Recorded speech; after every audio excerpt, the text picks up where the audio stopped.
नमस्कार मित्रांनो, मी हिरवी शेती चॅनलवरून आपलं स्वागत करतो. आज आपण अडसाली लागण या संदर्भात आपण व्हिडिओ टाकत आहोत की या शेतकऱ्यांनी मार्चमध्ये खोल नांगरट केलेली होती.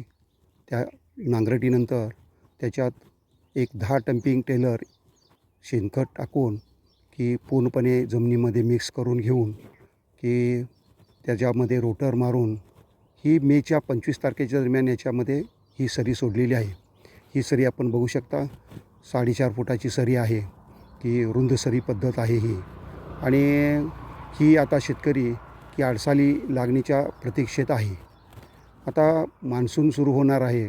आता याच्यावरती शेतकरी सोयाबीनचं पीक घेणार आहे आंतरपीक म्हणून.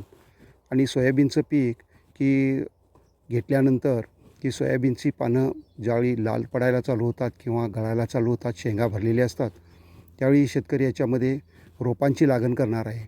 आपण रोपांची लागण करू शकता किंवा आपण याच्यामध्ये 2 डोळा टिपरी पद्धतीने सुद्धा लागण करू शकता. तर ही लागण करत असताना आपण पहिल्यांदा जो बेसल डोस आहे, जो काय ऊस पिकाचा जो ठरलेला जो डोस आहे, अडसालीचा वेगळा डोस असतो. मी खतांवरती परत एक व्हिडिओ घेणार. हा बेसल डोस म्हणून शेतकऱ्यांनी द्यायचा आहे आणि त्यानंतरच त्याच्यामध्ये लागण करायची आहे. जर ऊसाची रोपांची जर लागण करायची झाली तर रोपं चांगल्या नर्सरीतून निवडून तुम्ही घ्या. दुसरं जर लागण करायची जर झाली तर 2 डोळ्याची टिपरी बियाणं निवडत असताना 8632 किंवा 265 ह्या व्हरायटीचं आपण लागण करू शकता. मात्र 265 व्हरायटीला थोडीशी रिकव्हरी कमी असल्यामुळं कारखाने ते घ्यायला बघत नाहीत. मात्र 8632 एक आपल्या महाराष्ट्रासाठी लक्ष्मी जात म्हटली जाते त्याला. कारण ह्या लागणीचा हा आपण बघू शकता 8632ची लागणच आहे अडसालीची. तर ह्याच्यामध्ये आपण लागण चांगली येते, खोडवा चांगला येतो, फुटव्यांची संख्या चांगली राहते. इथं आपण फुटवे बघू शकतो ह्या प्लॉटमध्ये फुटव्यांची संख्यासुद्धा चांगली येते, त्याची जाडी चांगली असते, पेरांची संख्या लांब असते, पेरांची लांबी जादा असते, त्याच्यावर उत्पन्न चांगलं मिळतं. आता ही लागण करत असताना 2 डोळ्याचं टिपरं किंवा 2 डोळ्याच्या टिपऱ्यानं जर आपण कोरडी लागण केली आणि त्याच्यामध्ये जर आपण पाणी सोडून परत एक 4 दिवसानंतर आंबवणीचं पाणी दिलं याच्यामध्ये ऊस उगवण त्याची चांगली होती. आणि उगवण चांगली झाल्यानंतर ह्या आपण त्या ऊस पिकाला पावसाळा सुरू असतो, जादा पाणी देण्याची काही गरज नाही. त्याची नंतर एक 3 ते 4 आठवड्यानंतर त्याला युरियाचा वगैरे डोस दिला ऊस पीक चांगलं यायला मदत होती. मात्र शेतकरी बंधूंनो अडसालीची लागण आपण करत असताना जर योग्य नियोजन केलं, पाणी व्यवस्थापन केलं आणि ह्या अडसालीच्या लागणीला कसं होतं 2 पावसाळे मिळतात. म्हणजे आता आपण लागण करतो तो एक पावसाळा मिळतो, पूर्णपणे उन्हाळा मिळतो आणि त्यानंतर परत एक पावसाळा मिळतो. त्याच्यामुळे 2 पावसाळे मिळतात आणि त्यानंतर दिवाळीनंतर कारखाने चालू झाल्यावर त्या अडसालीची तोड पहिल्यांदा होती.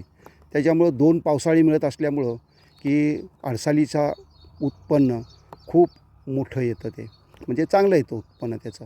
त्याच्यामुळं लोकांनी असं अडसालीची जर लागण केली तर कारखान्याला ऊस तुटून लवकर जातो. कारखान्याला ऊस तुटून गेल्यानंतर त्याचा खोडवासुद्धा चांगला येतो. समजा कारखाने नोव्हेंबरला सुरू झाले, नोव्हेंबर किंवा डिसेंबरमध्ये जर आपला ऊस तुटून गेला तर त्याचा जो येणारा खोडवा आहे तो खोडवासुद्धा चांगला येतो. त्याच्यामुळं शेतकऱ्यांनी अडसालीची लागण चांगल्या पद्धतीनं करून ह्याच्यावरती आंतरपीक म्हणून जे काही सोयाबीनचे घेतलेलं असतं, त्या सोयाबीनमुळं काय ऊस पिकाला घातलेला जो खर्च असतो तो पूर्णपणे खर्च निघतो. आणि त्यानंतर आपल्याला जे काय ऊसाचं उत्पन्न आहे हे पूर्णपणे जसंच्या तसं राहतं. हे आपण बघू शकता ह्या शेतकऱ्याचाच ऊस लागण आहे, 8632 या व्हरायटीची लागण आहे. आपण बघू शकता आतमध्ये किती छान हा ऊस जोपासलेला आहे. आणि हा अडसालीचीच 8632 या व्हरायटीची लागण आहे. ही आपण बघू शकता पेरं कशी वाढलेली आहेत. या शेतकऱ्यांनी पावसाळ्यापूर्वी पाचट काढून टाकलेलं आहे. त्याच्यामुळे पावसाळ्यामध्ये ह्या अडसालीला काय होतं ही पाचट कुजली जाते आणि ऊसाला थोडंसं खत मिळत राहतं. आणि परत उन्हाळा झाल्यानंतर परत जो काय जो पावसाळा म्हणजे पावसाळा झाला की त्यानंतर की तुमची ऊसाला तोड येत असते. त्याच्यामुळं शेतकरी बंधूंनो 86-32 व्हरायटीची लागण करून की ह्या पद्धतीनं जर नियोजन केलं तर आपला ऊस पीक लाडसालीपासून आपल्याला जे काही उत्पादन आहे हे चांगलं मिळू शकतं. तर ह्या माझ्या चॅनलला की सबस्क्राईब करा, या व्हिडिओला लाईक करा आणि शेअर करा.